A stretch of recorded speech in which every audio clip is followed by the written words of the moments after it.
This is episode 169 of the Andrew Hines Real Estate Investing Podcast.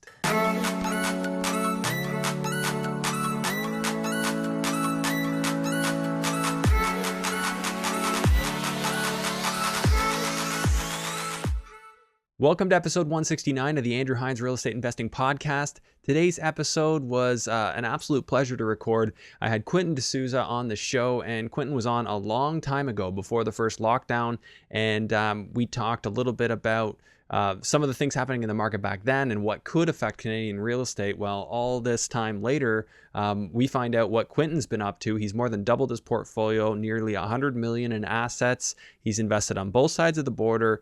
He's just a wealth of knowledge, and it was one of those episodes where we could have just gone on forever talking because Quentin's a really interesting guy and he's got a lot of stories to share. So this is one of those episodes where there is some understanding required. If you are new to real estate, this is not a good episode to start with. Quentin talks a lot about funds, and we get into some details about the general partnership, limited partnership structure, which is a legal entity that you can create when you're doing real estate and you're having partners involved. That's not something I'm going to dissect on this episode, and that's not something we did dissect, but we did dive into the weeds with this topic. So if you're not completely following with that, I highly suggest that you look up what those structures are. But generally speaking, these are just ways that you can invest and bring partners into deals. So Quentin is a guy that's being sought out, and he's partnering with people because of his expertise. People are reaching out to him in their deals and they want him involved. And it was really cool to have his perspective and have him share his strategy and how he's working and still growing in Canada. He's buying off-market deals and finding deals that really work from a cap rate perspective, from a financing perspective. And he's getting a lot of partners into these deals, so he doesn't necessarily have to bring in his own money. So we covered that. We covered how Quentin balances his time and how he delegates to his team, which is very critical, obviously, if you're going to get to the level that he's at. So with that said, a couple of tools you might want to familiarize yourself with. If you're not already familiar with my cash flow spreadsheet, I highly suggest that you grab a copy of it from my website at andrew-hines.com. That's a tool that you can use to learn more about cap rates, to learn more about debt coverage ratio, and the basics of how to analyze cash flow on a property. This is just a tool. Obviously, make sure that you're doing your own due diligence, and nothing that you're going to find in that spreadsheet is going to be the complete answer for you. Just before we jump into the episode, I'd really appreciate it if you just take a moment and rate and review the podcast so that more people can find it. If you appreciate what I do, or if what I do has added value to you, I greatly appreciate you sharing this podcast with somebody you think it could help. And now, without further ado, let's go ahead and jump into episode 169 with Quentin D'Souza. Hello and welcome to the Andrew Hines Real Estate Investing Podcast. I have on the show for the second time Quentin D'Souza, and I'm sure we're going to have an interesting conversation today. Quentin, thanks for doing this. Hey, no problem. Glad to be here. Thanks for the invite. Yeah, we were just appreciating that you didn't have to drive all the way from, where are you? You're in Oshawa? Well, Durham region. I'm in Whitby. Whitby, so, okay. Yeah, just one town west of Oshawa. Yeah. So if you come here, you got to take the 407 the whole way, and it's still like an hour and a half drive probably. Yeah, that's no fun. I just got done. I just got done a 24-hour drive over 2 days back from Florida. So not so bad in comparison. No, definitely. Yeah. 24 hours is that's quite a trek. Although I will say it was like very peaceful because I got a newborn at home. So the quiet of the ride was actually okay. My wife took a flight back. So it was just me by myself with the dog. But anyways, Quentin, last time you were on, we were talking about what could happen in a market, how things could change. When we're going to get into that too, because right after you were on, the first lockdown started, and that was sort of that unexpected event. And, obviously many things happened, and we'll recap. But before we get into that, could you just recap for anyone new to the podcast or who hasn't heard your last episode, a little bit about you, how you got into real estate and what you do now? Sure. Actually, I've doubled my portfolio size since the last episode, so it should be an interesting conversation. But I've been investing since 2004. I have quite a few books too on Amazon. So I've got 6 books. I've published another 2 books. What do people do over lockdowns? I published 2 books, so it was kind of productive for me. I run the Durham Real Estate Investors Club, and actually we've grown our membership, funny enough, by a third over the lockdown too, because we went to a hybrid model and we had people from all across the country now that are members, which is kind of cool, very different. Yeah. And continue to buy assets. I'm very focused on buying rental properties, apartment buildings. So I think the last time we talked, I think it was about 40 million in assets, and now I'm at 98 million in assets. And Wow. I've got a $17 million asset closing at the end of June. So I've grown quite a bit since that time. I continue to focus on acquiring properties that have a good business plan to them, where our plan is to refinance them within 3 to 5 years, repay our investors' initial capital, and continue to own the assets. Yeah, and tell me a little bit about that, because obviously that's not a small number, almost 100 million. How are you structuring these acquisitions? Is any of it your own money, a portion of it? And then, how does the structure work out with your investors? Well, so what happens for me is that if I have money to place, so I often will do refinances, and then I'll have money that I'll place in deals, including the deals that I'm working on, to take up more of an equity position. So like last month, we did Section 85 rollover on 2 properties, and we refinanced first stage of our business plan in a 12 unit in Oshawa that we bought for 1.75, reappraised 3 years later, 2.65, got a mortgage for 1.83, which allowed us to again free up capital, and then that capital gets redeployed into the next projects. So then last 2 weeks ago, we closed on a 17 unit and a 24 unit. I typically, so the way that I work my projects is I have 50% of the asset, and the other 50% is brought by partners, accredited investors, who bring the capital to the deal. My goal in the first phase of the business plan is it's the same as a BRRRR, but it's buy, reposition, refinance, and then rent. So the repositioning happens between year 3 and 5. A good example is that 12 unit I just did last month, where we refinance the property. The initial payment goes to the investors so that they get paid back their capital, and then they usually redeploy it into the projects that I have, and then they continue to own that equity position in their properties and in our properties. So and then we just continue to rent it and then refinance it again. I've refinanced the same property 3 times, is the most that I've done to a building, and continued to pull out capital. So it's worked out quite well. Yeah, I mean, I guess the biggest challenge is just going to be debt service when you're going for these refis now. Obviously, the equity's there, but property values are going up faster than rents, or have been anyway. So that's obviously a part of the challenge. But I guess the time frame of you're doing this, you're refinancing every couple of years. Is that fair to say? Yeah, and you got to remember too, we don't use, this, it's not the comparative model when it comes to apartment buildings. It's based on net operating income. Right. And that debt service ratio often is on rents that are depressed because we are in a rent controlled environment. So if you have a good business plan and you're able to turn over units, you can take advantage of the lift that happens, particularly if you're, as you're getting to a refinance. Okay. And I wanted to ask you about structuring your funds. So what are you doing to structure? Obviously, accredited investors, that's an important piece. Yep. If for anyone wondering, can you give them just a definition of what accredited would be? Yeah, so an accredited investor, somebody earns $200,000 a year individually, or $300,000 a year with a spouse. It's usually based on like a 2-year type of timeline. Or they have $1 million in liquid assets, or $5 million, and liquid assets would not include your personal residence, or $5 million of net worth, and that would also include your real estate assets in those in that 5 million.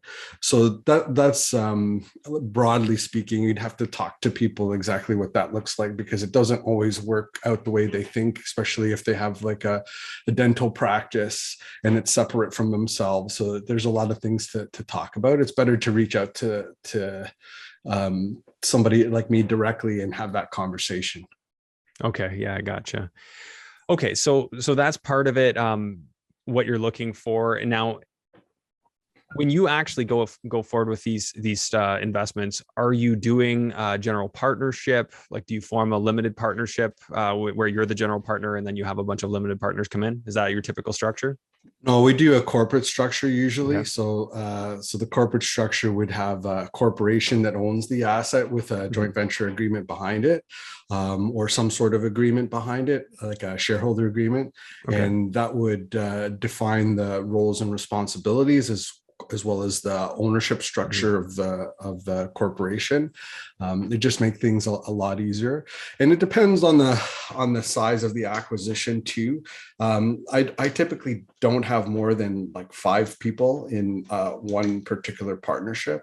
Sometimes I may have like a little bit more than that. I would never do more than 10. But typically around like 5. And then after 10, I would probably go to a GPLP type of structure, just to it would make it a little bit easier.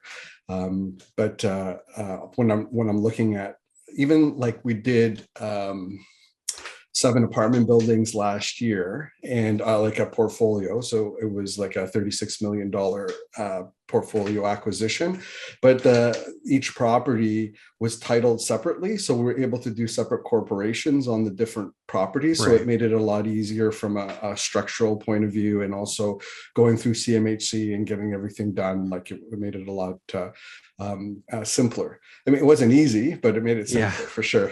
That sounds like a lot of I's to dot, T's to cross, like to have a corp for every single property. I mean, there are advantages, but of course, from an administration standpoint, it's a little bit more of a nightmare. Got to make sure you got really good help. Yeah. And I mean, the other option is to do that. Well, GPLP would be the same thing, because you'd have to do a separate one for each. And then next one would be like a trust or a fund. And there's the accounting piece that has to go with that, and the structures. There's a lot of, and there's a different mentality, I think, when it comes to funds versus individual like business projects. This topic just keeps coming up on this show lately. We just keep talking about funds, equity funds, and kind of syndicating real estate in the different ways that it can be done. Which is, I think, is a natural like graduation of thought with the way things are going. And then, of course, investors that have been listening to this show for a long time, kind of wondering how to take it to that next level. And I think that is sort of a natural graduated step that people will get to if they keep doing this long enough. So very interesting discussion and well-timed, because I think in the last 5 episodes, this is probably 3 times we've talked about this. Oh, wow. Yeah, just randomly too. I didn't plan it that way. But so I understand you're also investing in Florida. I think that we spoke about that a bit last time. Tell me about what you got going on there. Well, funny enough, I just got like direct investments. I have 4 properties that I'm investing in Florida. I bought starting in 2018, and in 2019 I had all 4, and then they basically doubled in value since I've purchased them. And then I just actually last month I increased rent from like $1,300 to $1,700 on one of the units, and everybody stayed. So that was great, right? Well, it was just one family, but they stayed. And then I did the same thing, another 300. So it's a very different process down there for sure when it comes to that portfolio. But I also have different other investments in the US too. So I'm in different limited partnerships, and I've been approached to be a key partner and to be part of GPs down there, based on my experience and my my knowledge. So that's been very interesting. I've been making a lot of great connections there, and been involved in on the limited partnership side, as well as the starting to get involved on the general partnership side. I just don't want to.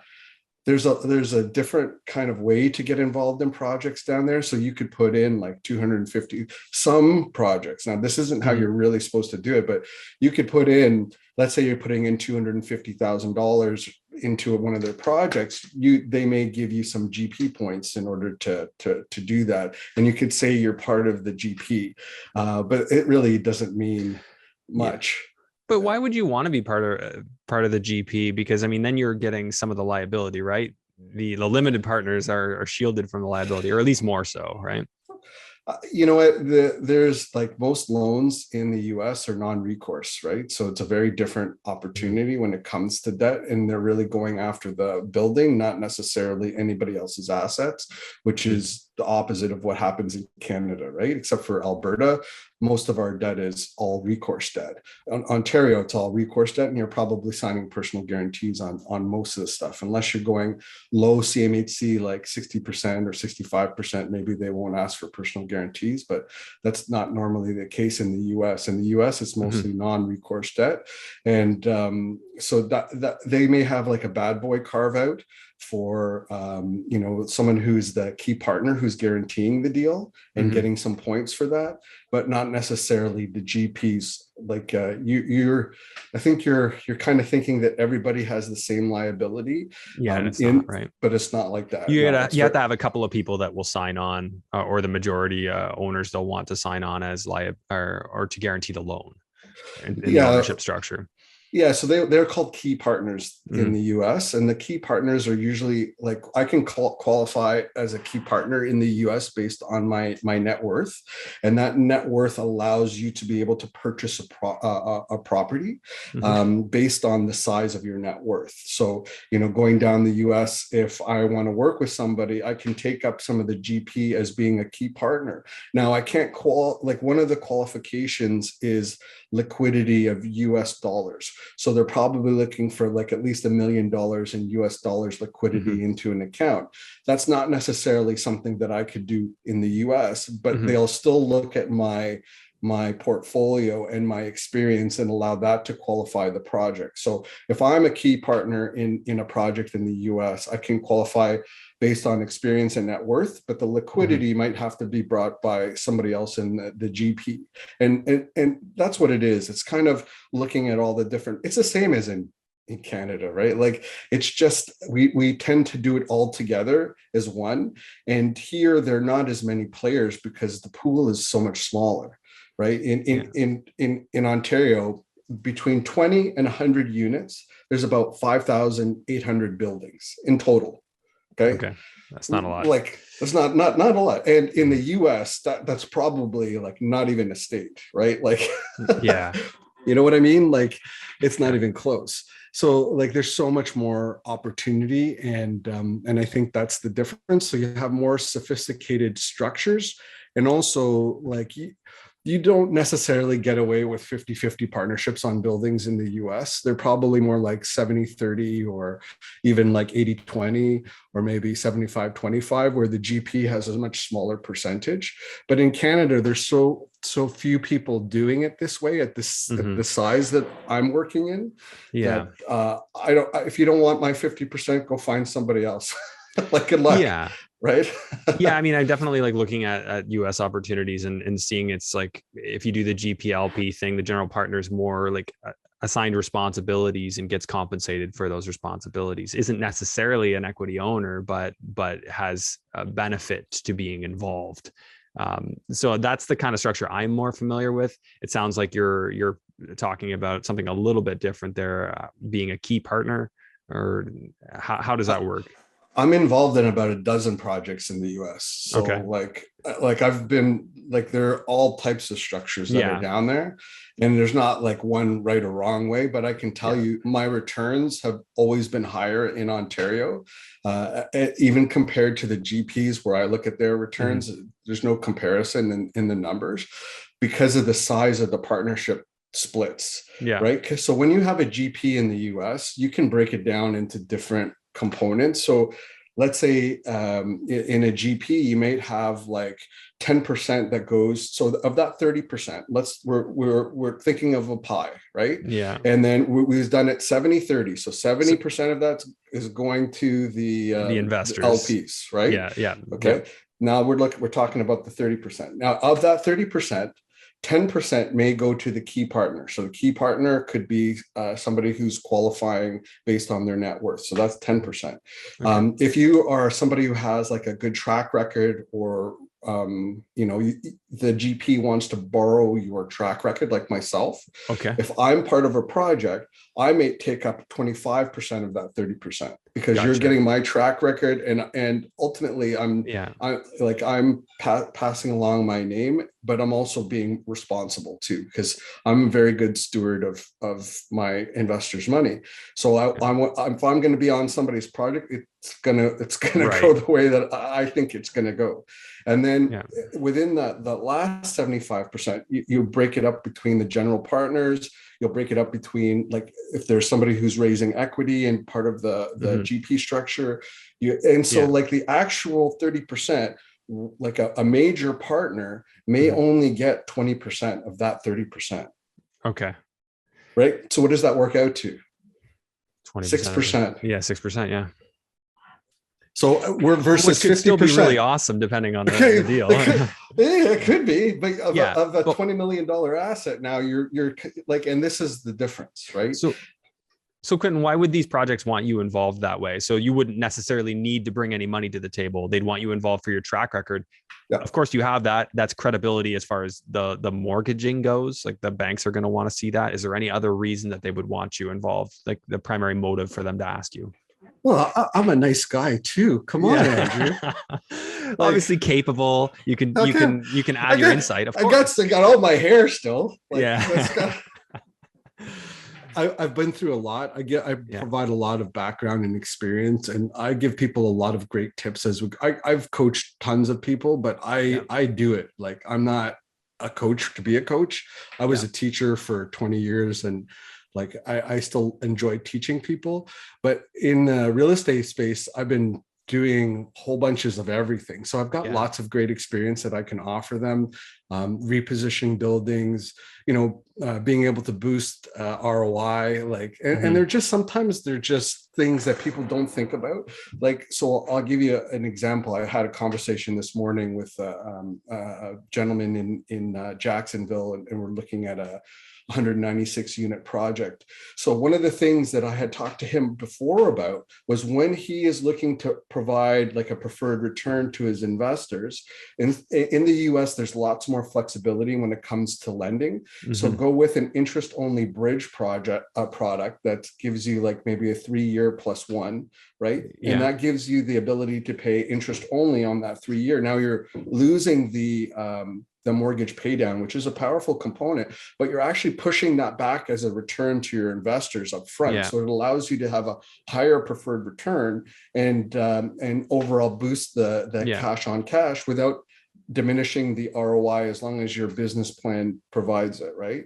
And so I think that's something that, like, this is something that people just don't really are not really aware of, right? But we do it in where we are, but sometimes we do it in second position in order to lower the amount of investment that's required, or in different ways in the way we do it. And it takes years of experience and also some mistakes to be able to figure that out. And that's that's a lot of what I've been able to bring to the table when it comes to this.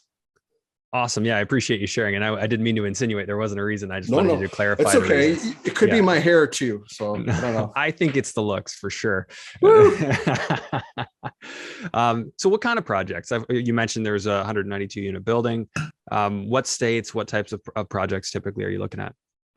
Well, I tend to like the lower, like the South, like Texas. I'm in Texas. I'm in Arizona. I'm in Florida. I'm in the Carolinas as well, in those type of projects, and it's all multi-families. Not always, but yeah, it's usually multi-families. I also am like a limited partner in an ATM investment in the US, but that's more of a depreciation play to offset gains. It's a totally different world in the US as opposed to Canada, because you have to structure yourself right to avoid double taxation, right? And then what you can do in the US is you can offset gains with losses through different investments and not bring back funds because you're offsetting all your gains before it gets to you as an individual who have to bring back your gains to Canada, right? Right. Okay. So there's a lot of different ways to do it in the US. So I like that from a tax perspective, but I'm involved in different projects. But I mean, that's like, those are great, but they're a small portion of my portfolio. My majority of my portfolio is in Canada, right? Okay. So, because there's quite a bit that we're doing here that's very exciting. And the US is great. And I think it's good. Like, the reason why I'm invested in the US is because I want to hedge against the Canadian economy, right? Because I'm investing in US dollars. It also acts as a bit of a plan B because I have different economy, different laws that I'm working with in the US. So that's kind of nice. And a lot of the places that we own are great places to visit the asset, right? Yeah. Especially for a week at a time to make sure that I do my due diligence and look around. And it's great to be able to write that off against, the time that I spend there and fly down and, make sure that everything's as it should. So there are lots of benefits to that. And that's the reason to have that. So, but it's not, I don't use it as the way that I plan to pass on my net worth or my and as well as my day-to-day income. It's not something that I am dependent on, but I have some assets down there that I own directly. I have some LP stuff, and I'm probably generating like maybe 6 to 8K a month in the US. But that's like after everything, but that's just a small part of what I'm doing. Like that's, compared to what I'm doing in Canada. Right. So like go ahead. Yeah. I don't want to cut you off. Continue. I can keep talking. So this is my problem. Okay, I was a teacher. I could fill 10 hours and we could talk and have a great time. But my dad used to be like that. He was a teacher, and he would fill up an entire class. He'd cover 10 minutes of the actual course material, 60 minutes of stories, and everyone loved them. Everyone loved them. I taught for a little bit, but I think that that comes out in the podcast a bit too. But so storytelling, I love it. So I don't mind you talking at all. So if you have more than you want to add in, go ahead. Well, I mean, the Canadian stuff is really what I have a passion for, because it's such a hard thing to acquire, and making the numbers work and carrying out a business plan in the environment that we're in right now. Everybody's giving up and they're going to here and there in Costa Rica and wherever. And, for me, I that's fine. Like we came to Canada when I was 3. My family came in the 70s. We lived in a basement. Like, we had nothing when we came, right? And we got started here. I appreciate the fact that we live in Canada and it's an amazing country and we have opportunities. And if you compare what you have here to another country, there's no comparison. So I think sometimes people are in this like closed loop of people who are thinking the same thing. And I think it's okay to have a plan B and understand that. But I also think we live in a great country. And I think that we need to appreciate that more. And I'm okay with paying taxes. It's not something that I'm afraid of doing, because I'm getting a great return on that. And, funny enough, I had an investor who we exited a project last year. And this was like a single family. It was like a condo townhouse.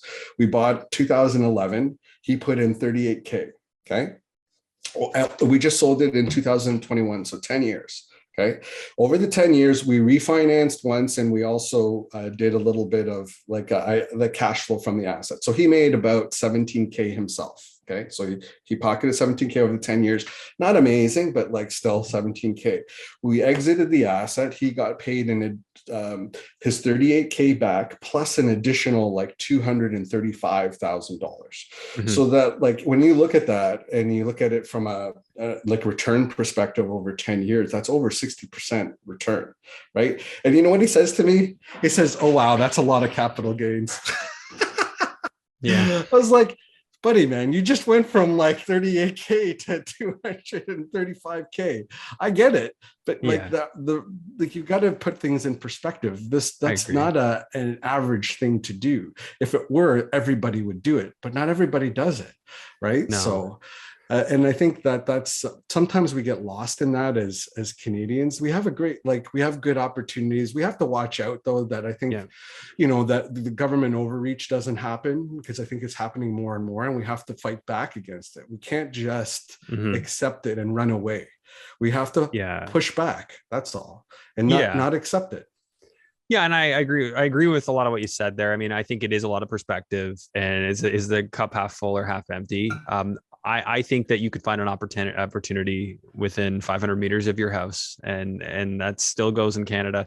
It's just a matter of, to me, I look at where is the best use of my time, and sometimes I think it does make sense to look a little bit elsewhere. Some people are looking at Edmonton, or some people look south of the border, like you said, Costa Rica, etc. So that's more my mindset with it. We just bought the campground Tobermory Way, and I still see opportunity here. But as far as kind of where my focus, I see let's call it more pushing the business downhill. If you kind of invest in a market where there's already cash flow now, doesn't mean that you can't make things work here, and obviously you are doing it. So on that note, what are you most excited about in terms of your Canadian projects right now?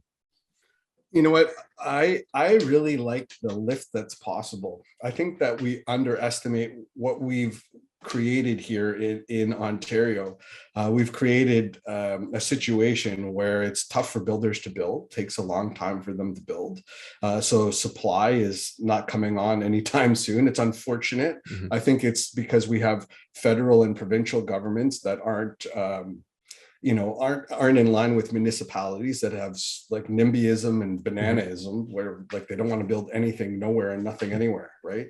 How does that acronym break out? Banana? I've heard this build, before. build anything nowhere and nothing anywhere. They're Okay. they're like the NIMBYs but worse, right? And Yeah. they're Okay. everywhere. They're in every. Yeah. It doesn't matter what you suggest to them; they don't want it. They don't want change, right? Yeah. And that's just not possible, like in the type of Mm-hmm. environment that we're in. So that's benefit for me. The other one is the cost of construction. I'm buying below the cost of construction. You cannot build buildings at the cost that I'm buying buildings that are existing at. Nobody Yeah. seems to understand that. Yep. The other thing is that we've created this system with rent control that is it really pushes the burden of renting off of the old renters and onto new renters. So what happens is we've created this system where an old renter, because they have rent control, they're in a safe position because they've locked in the rents as far as they can see. Mm-hmm. But the new people coming on are like in a problem position. And if you furthered rent control, it would be even worse. Like there'd be no building going on. It would be even worse. So what we have now is like in a building that has 11 units in it, I just paid $7,000 per tenant to leave. The three units are going to turn over. So some people might go to me, $7,000? That's ridiculous. I don't think I should do that. Good for you. Don't do it. I don't care. You don't know what you're doing is what I want to say, because those tenants are moving from seven on average, let's say about $700 or $800 a month to close to $1,650. Okay, so let's say that's about $800 per unit. Mm-hmm. And we've got $800 per unit, and we have 3 units, so that's $2,400, and we multiply that by 12, right? And then we divide it by the cap rate. So CMHC is going to use a cap rate of 4 there, but the market cap is 3. So I'm going to use CMHC, so I'm going to be conservative. So we're going to divide that by 0.04, and that gives me a value increase of what? 720,000. Yeah. So are you happy with paying 7,000 per unit? I love the way you broke that down, and I completely agree. It's worth it. The thing is, you just don't want all the tenants knowing it's worth it, because then the number keeps going up. But I've always thought about it that way too. Like, just break it down at a 4 cap. If you're increasing the income by $800 a month, that's $9,600 a year. Divide that by 0.04, that's $240,000 per unit. So every one you turn over, you're adding $240,000 in value for 7,000 or 8,000. Like those are good numbers to work with. I mean, it's just a game, right? You just got to play it. Yeah, and I know how to play it. I've written 2 books on property management in Ontario. I think I have a thing or two that I've learned over the years of being in and dealing with the landlord tenant board. It is a mess. I agree. But you know what? Then it's okay. You can leave. It's fine with like, I don't care. I'm going to continue to do what I'm doing because I know what I'm doing. And I've been successful at it for a long time, and I still enjoy it. Like, I still like the art of the deal and putting things together, and you know, the repositioning a building and doing some like amazing things when it comes to that. I think that works out well, and it's not easy, but if it were easy, everybody would do it, right? So yeah, that's a good tagline for this episode. If it were easy, everyone would do it. You got your books on Audible yet?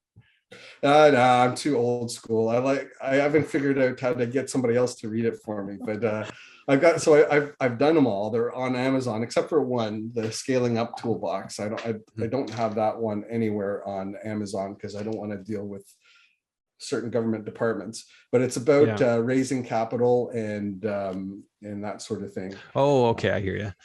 Right. If somebody who's listening to the podcast wants to pick it up, they can go to jointventurebook.com. That's the only place in the world to pick it up. Okay. And but it is definitely not generally available. The rest of them are all available on Amazon. Okay, so yeah, just search your name and that's where people can find that. Audible, I haven't got around to putting any of them on Audible yet. I've been asked like 100 million times. I just haven't. If somebody has a great system for doing it, please reach out to me. I'll be happy to talk to you about getting it done professionally on Amazon. Love to, or Audible. Love to. I feel like get some Upwork. help. I feel like Upwork, you could probably find somebody to just read it and record the whole thing for you. I don't know what it would cost, but it'd probably be worth it. I'm sure you'd sell it back because you could charge more for the Audible version too. Oh yeah, oh that's cool. Well, I do use Upwork for a lot of the podcast stuff that I'm doing. Like they'll do all my notes and they'll do the editing and then chop it up into little bits and then you have podcasts now. Media. Yes, I do. Like 100 other people. Get real wealthy. Can't even keep track of all the podcasts anymore. That's awesome. I'm not really good at it. Like, you're a professional, like a speaker when it comes to like the podcast stuff. I'm just like a beginner. I think I've been doing it for about a year now, and I don't know where it's going, but that's awesome. I want to listen to it. That's you're too kind to me. I don't think people so much care about that. I think I get on good guests and because I think we have that teaching background, we don't mind talking stories, going back and forth, not going off a script. I think that's something that I learned to do, which you definitely learned to do as a teacher, right? Oh yeah. You have to wing it a lot of the times, and especially presenting to large groups. I remember being like, because when I was in the school system, I was a consultant as well. So I would be presenting to like groups of teachers, groups of principals, sometimes school admin and like different staff at the board level. So it was always, sometimes you were filling time and you were telling stories as you go along, as you're waiting for something else to happen, right? So it's just those natural kind of things that you have to do. Yeah, I wish I had gotten to see my dad teach back when he was teaching. I was because I heard all great things. I kind of had to figure it out for myself. I never got to see him do it, but a lot of my brothers and sisters, they all had him as a teacher, so they got to see him do it. But anyways, I wanted to get your take on the market, the way things are going, really kind of spinning it into finding your opening, finding your lane, how you take advantage of the situation here in Canada, knowing that the inflation number they're presenting to us is obviously understated. I mean, I think that's very apparent to most real estate investors. Give me your take. What's happening right now, and what opportunities we should look at, and you can take as long as you want to get to the final part of that. I'll give you a quick one here. Yeah. What do you believe the inflation rate is? I would say it's 20% or more. Okay. So let's say 20%. What is the interest rate that we have for borrowing? We're 3.5-ish, 4. Okay. So if our inflation rate is 20% and our Yeah. interest rate is 3.5%, doesn't it make sense to borrow Yeah, funds you're at getting paid. 3.5%? I agree completely. More so on an interest only basis, but this is where I'm at with you. Like I see I see the scalability. It's never been more important to own assets. It's never Yeah. been more important because you can still borrow that money, you can still leverage the heck out of your real estate. And if the cash flow works today, I mean, I don't like to speculate on appreciation, but it's pretty darn likely because Yeah. these dollars all got to find a home. These dollars all got to go somewhere. Listen, we printed 40% of the money supply in 2 years. It's not going to disappear overnight. Like that's also got to come back into the Yeah. into the system. And we are, despite what everybody says, we are wealthier than we have ever been in Canada. As Canadians, we have been wealthier than ever before. We have much higher net worth. We have a higher savings rate than we've ever had before. It went down a little bit, but we still have a very high savings Mm-hmm. rate. So we're in a very good position, especially if you're an asset owner. I Mm-hmm. think what we're probably not doing as well is perhaps looking at the return on equity that we are getting in our assets and making sure Yeah. that we can. What I learned a few years ago was that with a comparative model of being able to come up with values and then the debt coverage ratio based on those models, the 1 to 4 unit properties have a cap, a problem, right? Mm-hmm. Because what ends up happening is you can only leverage it so much before you can't leverage it well anymore. Whereas with based on net operating income, and of course you still have your debt coverage ratio, but that Yeah. net operating income I can continue to push up and continue to pull Yeah. funds. Whereas I can't do that with the comparative model. If the house is worth more, like let's say it's like I have a duplex, it's worth 1.4 million, but the loan that I'm going to get is still 500,000. Well, great. So now I have to put a second on there. I'll have to figure out different ways to be able Yeah. to access the equity, as opposed to having something in like an apartment building where it's based on NOI, and I can, Yeah. as long as the debt coverage ratio makes sense, and also I can switch between conventional and CMHC depending on what I need to do in order to pull out the funds, right? So I Mm-hmm. may start off with a conventional and then flip to CMHC. It just depends on what my business plan is for that particular asset. Yeah. And Quentin, to your point, and I'm going to recap some of this because not everybody will be following that, but I think that a lot of these duplexes and up to quadplexes are actually quite overpriced right now compared to their cap rate assessed value. I would think if you were to go at them with a 3 cap or a 4 cap, you probably wouldn't find that they're worth as much as the market is trading at right now. But that doesn't mean that will happen forever. That's sort of just this is what's happening. But I think the biggest thing that you get when you do what you're talking about, going to those bigger buildings, you're moving over to commercial lending entirely. You're completely separated from your individual, income generation, where they're going to look at you as the borrower. So that's a big benefit there. Another way to do that, though, with those duplexes, triplexes, fourplexes, is to package them with other properties, right? And then you can still get commercial lending. So there are some ways around it, but I totally get what you're saying, and I don't disagree. And you're right. When you can go and reference the CMHC rate for a city, and how many units you've got, and what you're renting on average, you can very accurately assess what the market should think that's worth. Like it makes it a lot more straightforward, right? Yeah, and to your point, yes, I've done blankets too. I have a blanket across 4 properties, and what I did was a blanket second mortgage as a line of credit that allowed me to free up and access quite a bit of equity. But it never can catch up. Like you'll never be able, like you put that line of credit in, and at the time it may have put you up to 70% LTV, but a year later it could be down to like a 50% LTV, and getting it back up again, they've qualified you based on although it may be a commercial product, they're still qualifying you based on debt coverage ratio, and usually absolutely on those 4 assets. So that again is going to be the problem, right? And you're never really getting to 75% anymore with your first, are you? I mean, is it still happening? Or is your debt coverage ratio restricting you? Like you want, like say the bank is technically willing to go to 75% loan to value. I shouldn't say never, but it's a lot harder. If you're going in and trying to buy something off the market to try and get 75% loan to value with an institution, with a bank, when incomes are way down, it's not going to work. If right? you're You're talking 1 to 4 unit, yes, you're yeah. probably getting 75. But we just did a building the end of March, 85% LTV, Mhm. right, with a CMHC product. On the purchase So or on the refi? on the purchase, so Okay. so it just depends on like the debt coverage ratio of the asset, and I believe we also had a 40-year am on that as well. So it just depends on the type of asset that Mm. you Yeah. have. Could you And tell me about that asset? Like, give me a little bit of explanation on it. 17 units, newer roof, Hmm. good in Belleville, Okay. just good overall asset, well kept asset. Needs to bump up the rents. Really, it's the rents that we're keeping down Yeah. the value.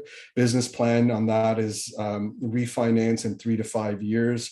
I believe we'll be able to do in 3 years, but I always Hmm. underestimate. Like, I always try to be conservative, and I'll say to 3 to 5 years, and sometimes it'll take less. Yeah. The longest it's ever taken is 4. We'll refinance that property and Yeah. pay back the investors, continue to own it. But Okay. what else do you want to know about the asset? Well, I mean, just how you're getting your leverage up there, because when I'm crunching numbers on deals, I'm consistently seeing the challenge where, yes, the property is trading. You can see that these properties trade. The bank says technically we're willing to go to 75%, but the problem is your debt coverage ratio No, the is problem going is to. your purchase price.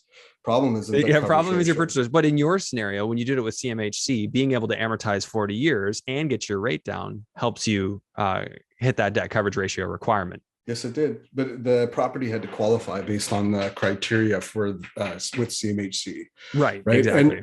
also, we've been working with First National a lot. We've got a lot of great experience with them. We've done a number of assets with them.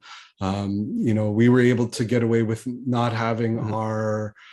our partners put personal guarantees on their percentage ownership, because Yeah. and that's not usual with CMHC products, right? So it just depends on Yeah.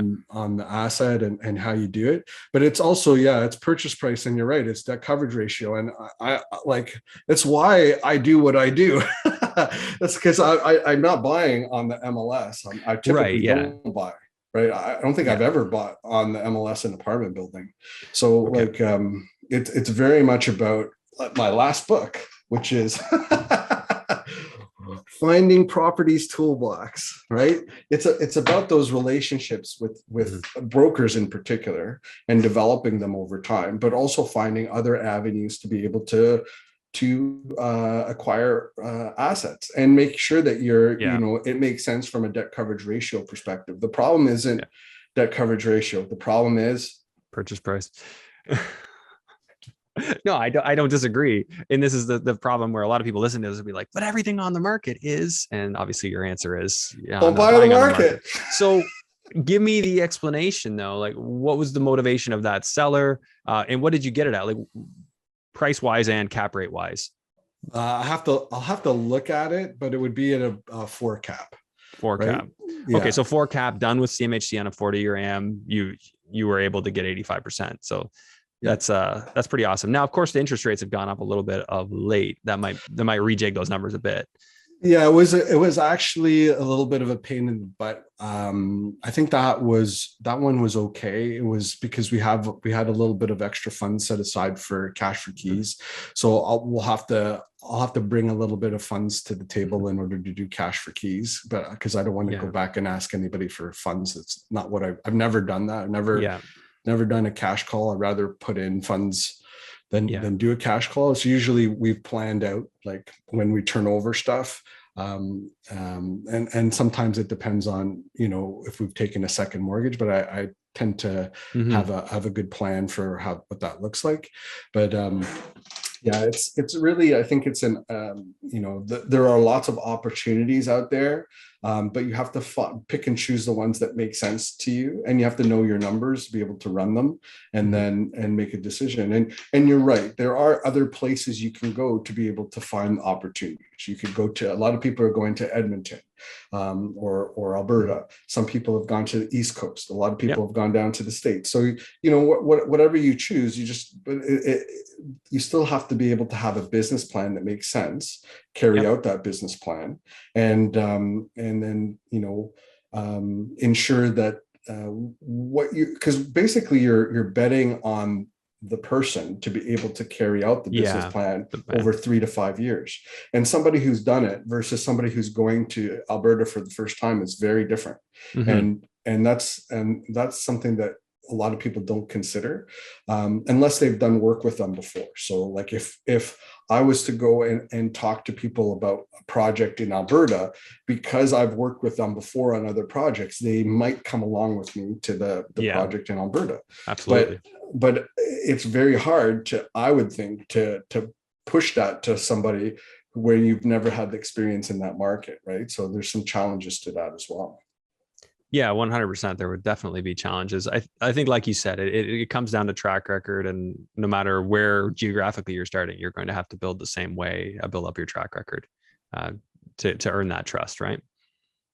Yeah, absolutely. Yeah, there's a lot of opportunities out there. There are, but you have to make sure that you understand what you're getting into. I think sometimes people want to be the active partner, but they don't realize the commitment that requires. And Hmm. they would probably be better off being a passive partner in a project versus an active partner, Yeah, because the return would be higher, and they could do something that they're where they spend their time would give them a higher yield return. yeah, yeah. Like I often have partners that are doctors and chiropractors and dentists and things like that, because that's where they should be spending their Hmm. time, right? Because that's the highest and Exactly. best use of their time, and they can earn funds that they can Yeah, put into other projects and get the returns that will help them, right? And they're yeah, often the people that I'm looking for, because they are looking for net worth generation. yeah. They don't need to eat based on the funds that they're Right. investing in. If you talk to me and you tell me you're taking your money from a line of credit, I'm gonna freak out. I'm gonna be like, no, I don't want you. Like, there's Yeah, no way, because that type of person doesn't fit the profile of the person that I'm usually investing with. And it's also, you have to be careful, because then that type of person is always going to be talking to you about, yeah, like, hey, like what's happening, I need to have like some like funds to be yeah. able to pay back the, and that's not what I No, want to no. focus on. So, like, when we acquire in a building, it usually takes about 18 months to be able to stabilize the asset. Yeah. Sometimes sooner, but Mhm. usually about 18 months to stabilize the asset. I'm not giving out cash flow in the 18 months, because Yeah, it doesn't make sense, right? And sometimes longer, depending on yeah. like what I have to do in that particular building. It may be 3 years, but then when you get all your funds back, it's huge, right? Mhm. So it just depends on what the business plan is and what you're working through. Hey, that makes a lot of sense. Now, I have a question for you, because you're doing so much. You're writing all these books. I mean, you've got more than enough that you're doing, that you shouldn't have had time to write those books unless you were doing something right. So tell me about how you are finding the time to be writing books when you're doing all these deals and part of all these joint ventures. It's a book. The action So, takers. real estate investing planner. So I Yeah. plan I plan everything, right? Like, um I've been doing 10-year goals for a long time, and then I have quarterly plans, and my quarterly plan is on my wall to the right here, and Mhm. then I have a weekly plan that's right here, and I plan out my week, and then to right beside my desk is what my well, I call it something else, but it's a list of items that I have to get done today, right? Yeah. And so I want to make sure that those things happen. It's all part of Mhm. a program. I used to do a lot of coaching, and I don't do coaching the same way as I did before, but I do have a coaching program. But I have one of my students who's been very successful, who helps me in the week to week for that coaching program, and they Mhm. use the same system. So it's all Yeah. about, like, being able to first visualize what you're going to do 10 years from now. So on my screensaver, I actually have my vision board. It sits in the background, so it's kind of like so I can see what I'm focused on. Yeah. And then I also have goals in different areas of my life in my 10-year plan. And then what I'm doing is I'm using my quarterly plan to connect to my 10-year goals. And then I use my weekly plan to connect to my quarterly plan. So everything is interconnected. And then I have an accountability partner. So once a week, I talk to them, tell them what I'm working on. I always have 3 big items that I'm working on, 3 priorities that I'm working on each week. And they're telling me what priorities they're working on. And then it helps us both to get things done easier, because you don't want to go back to the same person and say that I'm working on this again, right? Because it's like, what do you mean you didn't do it? Like, Yeah. you know, you make yourself. So I'm a very goal area oriented person and a number oriented person. It's like I think this year our mortgage pay down is going to be over $1 million on the portfolio, right? So that's huge, but like, that's me. It's a numbers goal. So I wanted to get to the point where we have $1 million in mortgage pay down annually. And after that June acquisition, we'll be at $1 million a year in mortgage pay down. That's so it's super pretty cool. Yeah, it's like that is super cool, right? And but that's me. I'm goal oriented, number oriented person, and I try to help people to do the same sort of thing. Definitely systematic too. Yes, I can tell. Okay, so where do people? But one other thing, it's about having the people that help you to achieve the goals that you're doing, right? So I have Paul, who helps me with the coaching program. I have Andrew that helps me with a mastermind. I have my EA that helps me with keeping myself organized and all the day-to-day stuff, right?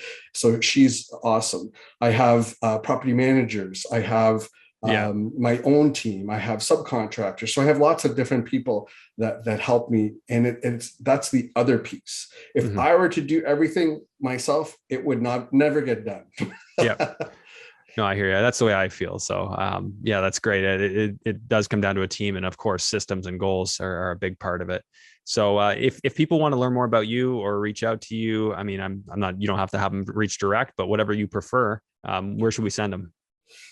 You can go to Quentin at getrealwealthy.com. And if you don't mind, if they like what they heard today, maybe they can listen to that podcast as well, getrealwealthy.com. And then I'll give you my link tree to put in there, and people can, if they want to reach out to me and set a time to talk. If you think that something might resonate with them, they're happy to do that. Or if they're interested in coaching or whatever, I can connect them with somebody that can help. So I'll get you to send over all those links and a headshot for yourself. Something I think I did already. Did you? Oh, you're okay. Then you're good. So just the links then. It'll be in the folder then. My systems. All right. So thanks, Quentin. I really appreciate this. Any parting words of advice for people? I know you've already given so much, but just before we wrap up. Yeah, I think the problem that ends up happening is that you're listening to a podcast like this, or you're reading, and you don't move to action quick enough, and you need to move to action. The only way to do this is to actually invest in real estate. So I would encourage you to move to action as quickly as possible, and get out of analysis paralysis, get out of information collection mode, and move into action mode. And that is the key to success in real estate. It's investing in it. Yeah, absolutely. Okay, that's perfect though. No more to say then after that one. So this was a great episode. I'm sure people have got a lot out of it, and it was great catching up with you. Awesome. Thanks, Andrew. Appreciate it. We'll talk to you soon. And congratulations. Holy cow. Baby? Yeah. On the baby. I know. Yeah, thank you. Yeah, life has changed. I'll tell you that. It's given me a lot of perspective. Are you sleeping all the way through the night, or? We are not. But last night it was just, he was up once. So, last couple nights, just up once around 3 or 4 a.m., which I think that's a pretty big win compared to what we have done.